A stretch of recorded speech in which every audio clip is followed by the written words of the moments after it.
Amable teleaudiencia, vamos a platicar este día de un tópico muy importante en la salud de nuestra población, como es la hipertensión arterial. Para dar inicio hablaremos sobre su frecuencia. Esta entidad o esta enfermedad, por la alta frecuencia que tiene, constituye un problema de salud pública no solo en nuestro país, sino que es un problema de índole mundial.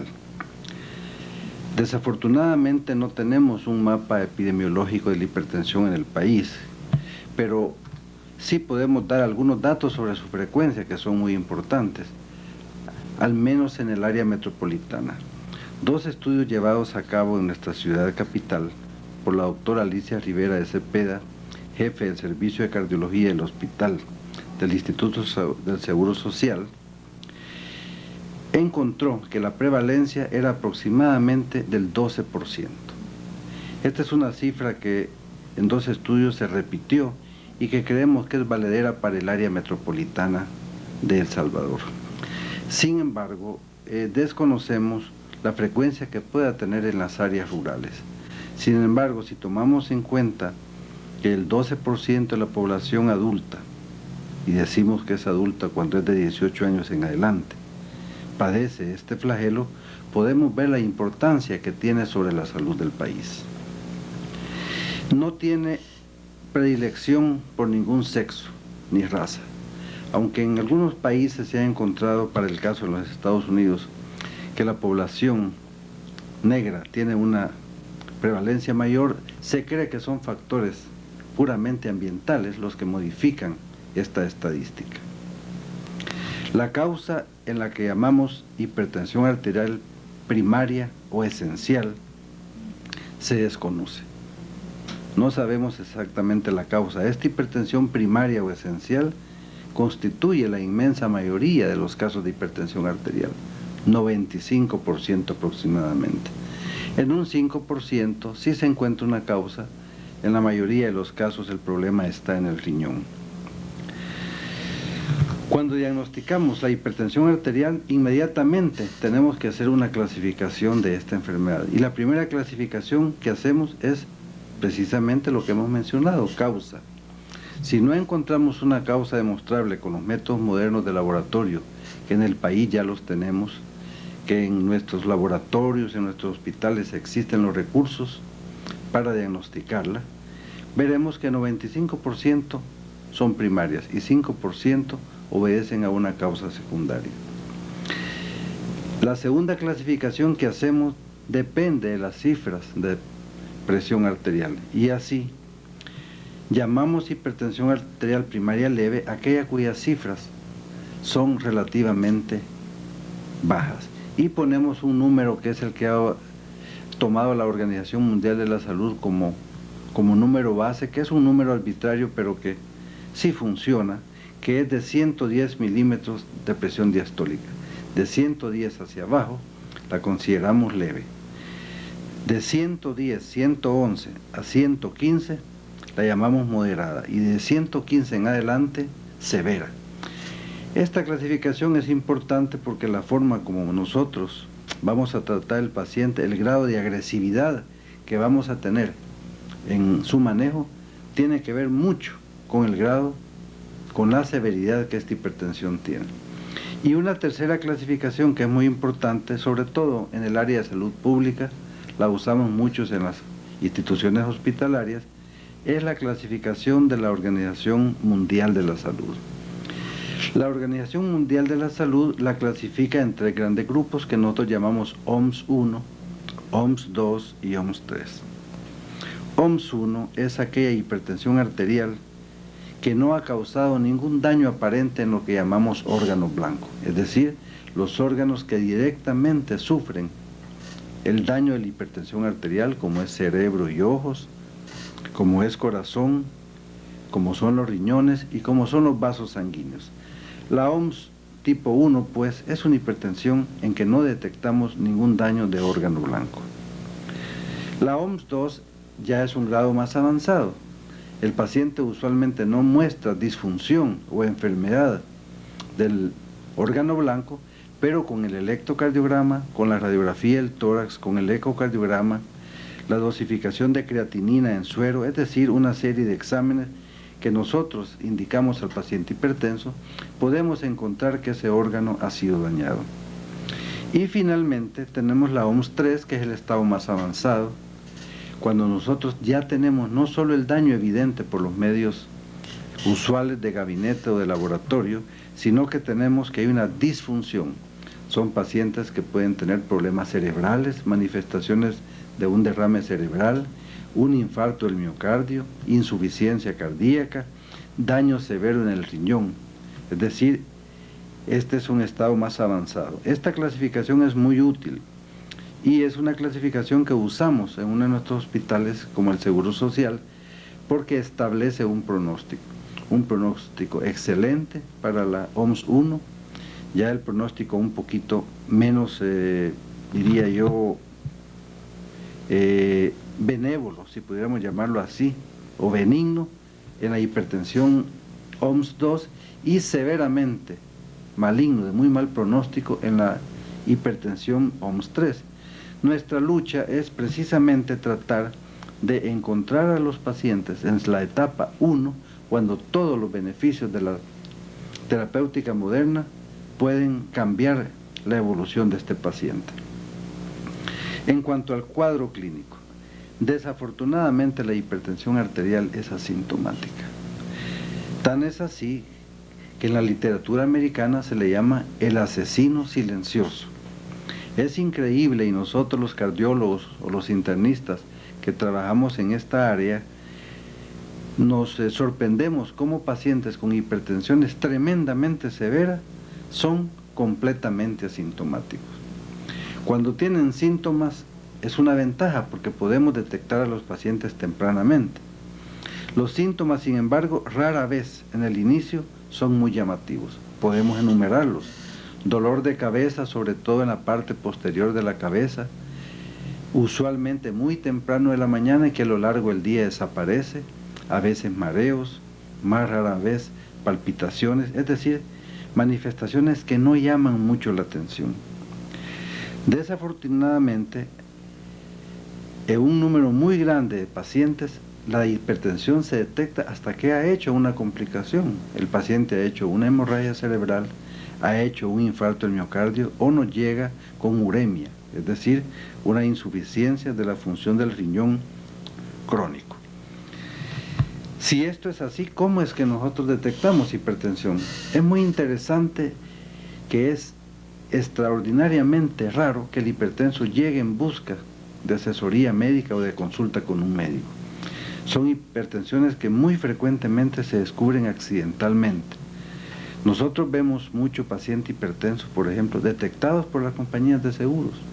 La persona se siente muy bien, tiene un negocio, va a hacer un préstamo, se le exige un seguro y con gran sorpresa recibe la noticia de su médico que tiene una hipertensión y muchas veces severa. Siendo así la situación, tienen que haber en el país campañas para ir a buscar al hipertenso. El hipertenso no nos va a llegar él porque decíamos que la sintomatología es escasa o nula en la inmensa mayoría de los casos. Entonces va a ser el Seguro Social, el Ministerio de Salud, los bancos, que sería muy bueno que tuvieran clínicas de detección de hipertensión arterial, que no son, el costo no es oneroso, puesto que se necesita únicamente tener una enfermera, de preferencia graduada, debidamente entrenada en la toma de tensión arterial, y todos los empleados de fábricas, bancos, instituciones comerciales, deberían de tener una toma de presión arterial por lo menos 2 veces al año. ¿Por qué es temida la hipertensión arterial? La hipertensión arterial es temida por los daños que hace en lo que llamamos órganos blancos. Sabemos desde hace más de 25 años que la hipertensión arterial acelera la arteriosclerosis, es decir, el endurecimiento y el daño de las arterias. Y estos daños se ven particularmente más en ciertos órganos como cerebro, corazón y riñones, pero los daños se pueden ver en cualquier lugar en que existe un vaso. Entonces podríamos decir que las complicaciones son sumamente graves que hay que detectarlas tempranamente para que nosotros podamos intervenir favorablemente, y por lo tanto la detección precoz de la hipertensión arterial es una de las metas que tiene la salud pública en países con más desarrollo que el nuestro. Una vez diagnosticado el paciente, ¿qué es lo que nosotros hacemos? En primer lugar, hacemos una serie de investigaciones orientadas a ver si hay daño ya del órgano blanco. Riñón, cerebro, corazón, hay una serie de exámenes como el electrocardiograma, la radiografía de tórax, un ecocardiograma, ciertos exámenes de química sanguínea, por ejemplo, glucosa para investigar si no es diabético, ya que el diabético es 2 veces o 3 veces más hipertenso que la persona no diabética. También investigamos si tienen el colesterol o los triglicéridos elevados. Colesterol y triglicéridos son grasas de la sangre que normalmente las tenemos, pero en cifras determinadas. Si se pasa de esas cifras, estos lípidos asociados a la hipertensión son capaces de acelerar el daño de las arterias.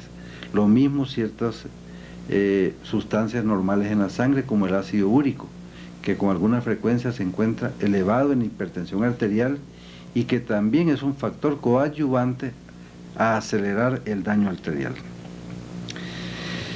Hemos establecido el diagnóstico y por supuesto nuestro primer paso es saber si es primaria o secundaria. Si es primaria, la maneja usualmente el internista o el cardiólogo. Si es secundaria, usualmente el estudio es en equipo. Si sospechamos que el problema está en riñón, llamamos a un especialista de riñón.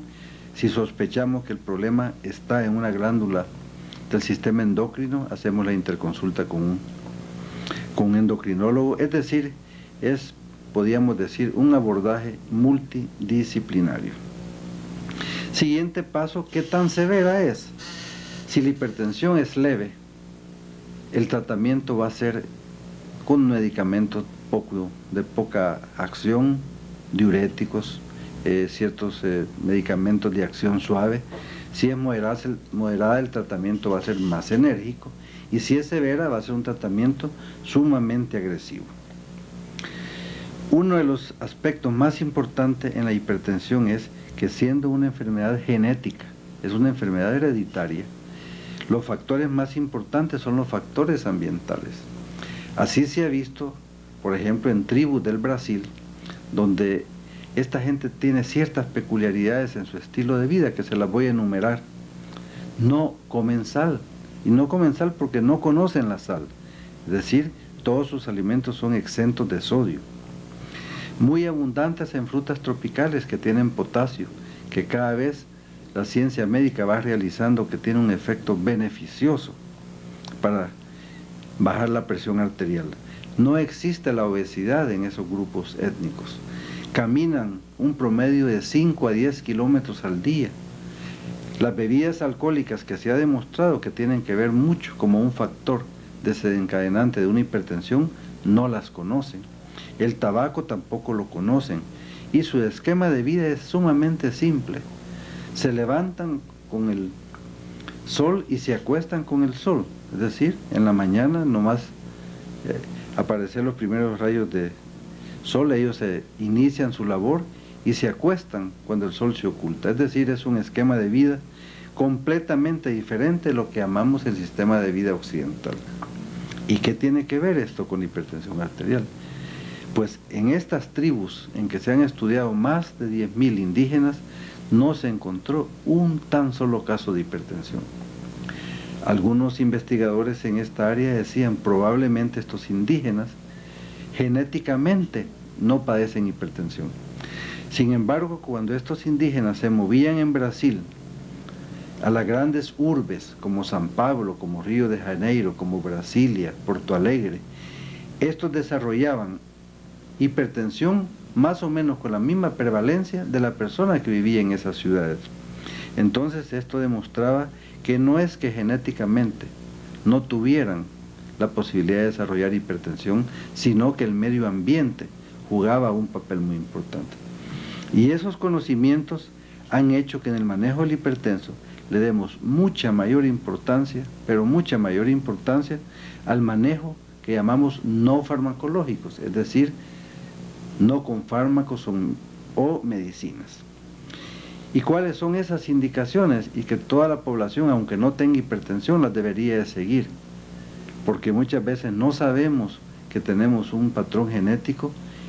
Tal vez el padre o la madre no son hipertensos, pero el abuelo lo era.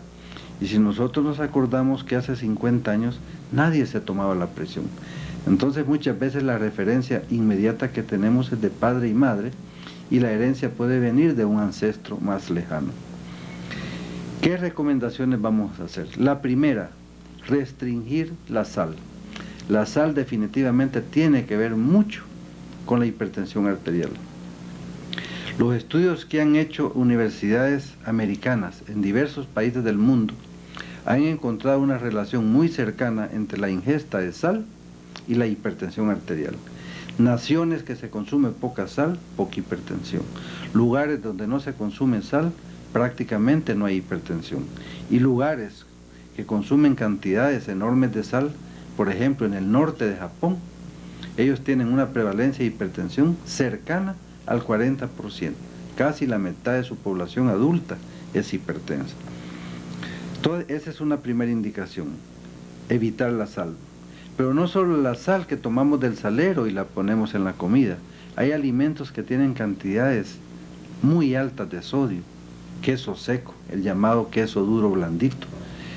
Esos lácteos tienen mucho contenido de sodio. La pizza tiene un contenido de sodio bastante alto por el queso que lleva. ¿Qué otros alimentos vamos a favorecer? El uso de frutas tropicales. Se ha visto que las frutas tropicales tienen un contenido muy alto de potasio, y el potasio tiene un efecto favorable en la presión arterial. La obesidad. Entre más sobrepeso tiene una persona, mayores posibilidades de que desarrolle hipertensión. Y así, si tomamos una población obesa y otra delgada, veremos que la prevalencia de hipertensión es más del doble en la población obesa. El licor definitivamente juega un papel importante.